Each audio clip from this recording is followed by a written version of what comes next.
Bonjour à tous et bienvenue dans cette vidéo. Alors vous l'avez compris, on va parler de coquelicots à l'aquarelle. À l'occasion d'une promenade, j'ai pu faire de jolies photos et vidéos, ça m'a donné envie de traiter le sujet. Donc un sujet pas facile du tout, d'ailleurs je me suis cassé les dents au début. J'ai dû faire des essais, et ça c'est la première version que j'ai faite, c'est horrible. Je suis pas du tout satisfait, ni de la couleur ni du fond. Donc j'ai travaillé, j'ai fait des petits essais sur un carnet à croquis. Et ensuite, j'ai commencé ma réalisation. Alors on commence avec le croquis, comme d'habitude. J'ai utilisé une de mes photos comme photo de référence, c'est celle que vous avez vue tout à l'heure. Mais j'ai rajouté aux deux fleurs principales une troisième fleur qui n'était pas sur cette photo, qui était sur une autre photo. Donc c'est un petit mix de deux photos. Ensuite, j'ai commencé à préparer mon papier. Donc c'est un papier 100% coton Canson héritage. Je l'ai bien humidifié sur les deux faces pour éviter que ça gondole trop et je l'ai fixé à mon support avec l'adhésif habituel. Et nous voici arrivés maintenant au moment de l'étape du fluide de masquage. C'est le drawing gum habituel que j'utilise là. Je l'ai complété pour les tiges des fleurs avec un stylo drawing gum. Je ne sais pas si je vais continuer à l'utiliser parce que je n'en suis pas très satisfait. C'est difficile à enlever, contrairement au drawing gum qu'on passe au pinceau. On passe maintenant à l'arrière-plan. Alors j'ai peint le ciel avec un gros pinceau plat et j'ai dessiné les nuages en essuyant avec un mouchoir en papier. Et pour le fond, un fond uniforme avec des touches de couleur dans l'humide. Et ensuite j'ai déposé du rouge pour les coquelicots d'arrière-plan. Ça c'est pas très heureux parce que ma couleur était trop pâteuse. Et ça donne un effet un peu gouaché, pas très transparent, c'est dommage. J'aurais peut-être dû ou les réserver au drawing gum, ou essuyer un espace avec un mouchoir pour pouvoir faire une couleur plus transparente sur ces coquelicots. Mais enfin tant pis, c'est fait, c'est le petit regret de la réalisation.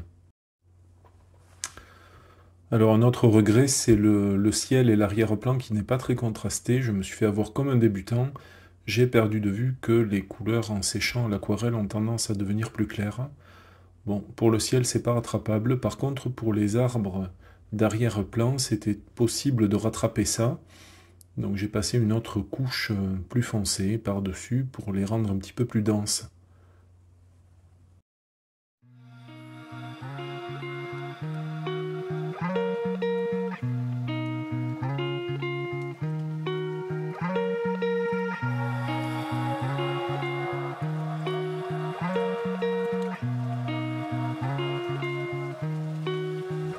Et puis j'ai continué à détailler ma prairie en rajoutant tout un tas de petites herbes, de petites plantes, de graines. L'idée c'est de reproduire le foisonnement qu'on constate, qu'on observe dans une prairie. Donc on ajoute plein de petites choses.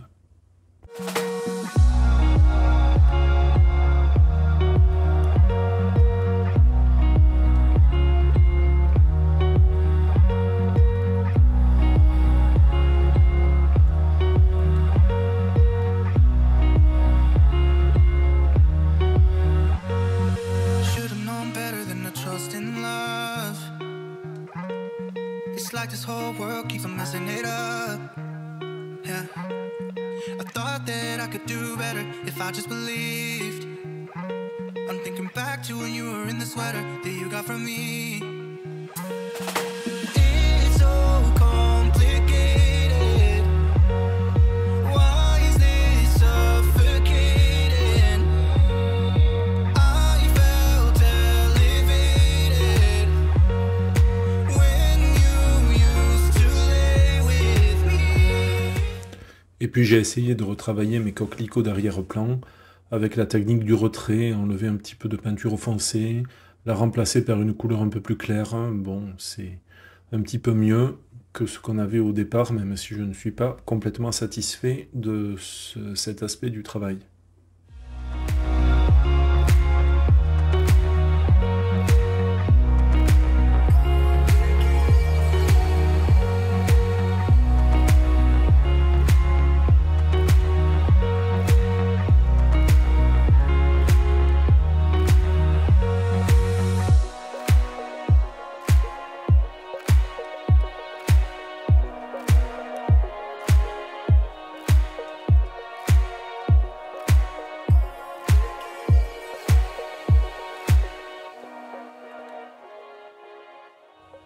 le retrait du drawing gum.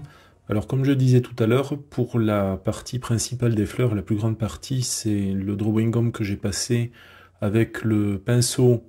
Ça se passe sans aucun problème, ça se retire bien. Par contre, pour les tiges, là c'est le drawing gum que j'ai passé avec le petit stylo drawing gum. Et c'est beaucoup plus compliqué, on a besoin d'utiliser une lame, on arrache un petit peu de papier.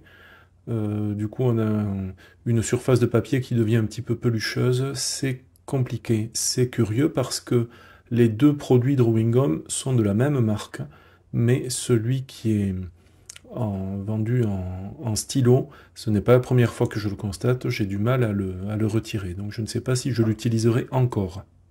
Alors on arrive à la partie la plus intéressante de la réalisation, les coquelicots principaux. Je vais procéder en plusieurs étapes et en plusieurs couches. D'abord, une première couche d'un jaune très légèrement orangé, et ensuite, aux endroits qui contiennent les ombres, je vais monter en valeur avec des teintes de plus en plus soutenues. D'abord un orange un peu moins dilué, et ensuite un orange clairement prononcé. Alors tout l'enjeu, c'est de savoir à quel moment on place les différentes couleurs. Si on les place immédiatement, on va obtenir une belle fusion d'une couleur dans l'autre. Si on attend que ça sèche un petit peu, on aura des délimitations un petit peu plus nettes. Donc selon l'intensité des ombres, le côté net ou flou des ombres qu'on veut placer, on va monter en valeur, mais parfois en attendant un petit peu que ça sèche, ou parfois en posant la couleur plus foncée tout de suite, c'est selon.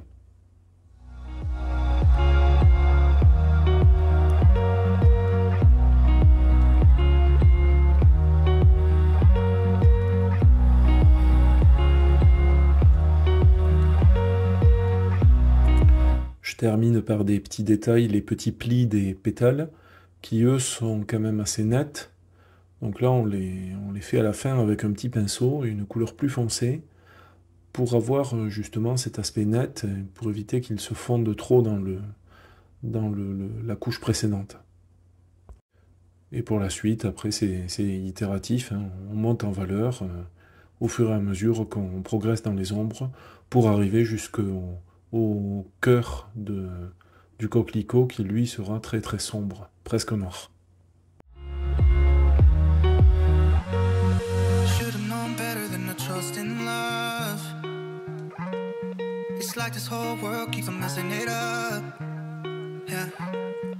Deuxième couche sur les coquelicots. Donc là, j'ai attendu que ça sèche complètement pour placer une nouvelle couche de couleur plus rouge-orangé. C'est la technique du glacis. On va placer cette couche de couleur rouge-orangé qui est un petit peu transparente sur l'ancienne couche qui était jaune. Et les deux vont se voir l'une à travers l'autre et donner cette couleur dont je suis assez satisfait, qui me paraît assez proche des coquelicots naturels. Ensuite, on reprendra un petit peu les détails, les ombres, en accentuant un petit peu les parties plus sombres, et puis les petits plis aussi, quand ça aura un petit peu séché, parce que ça doit rester net. Alors il est temps de peindre maintenant les autres éléments de l'avant-plan, c'est-à-dire les boutons de coquelicot, les capsules de graines. Pas de commentaires particuliers sur cette partie-là.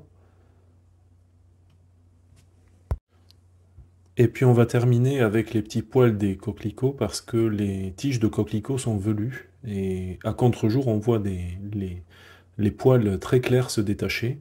Pour ça j'ai utilisé une encre aquarelle que j'applique avec un cure-dent.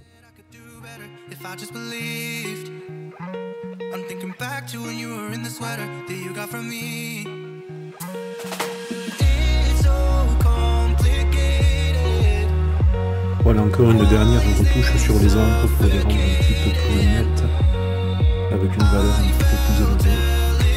Et ce projet est maintenant terminé. J'espère que vous avez apprécié cette démonstration. Je vous dis à bientôt à la prochaine vidéo. Et d'ici là, salut!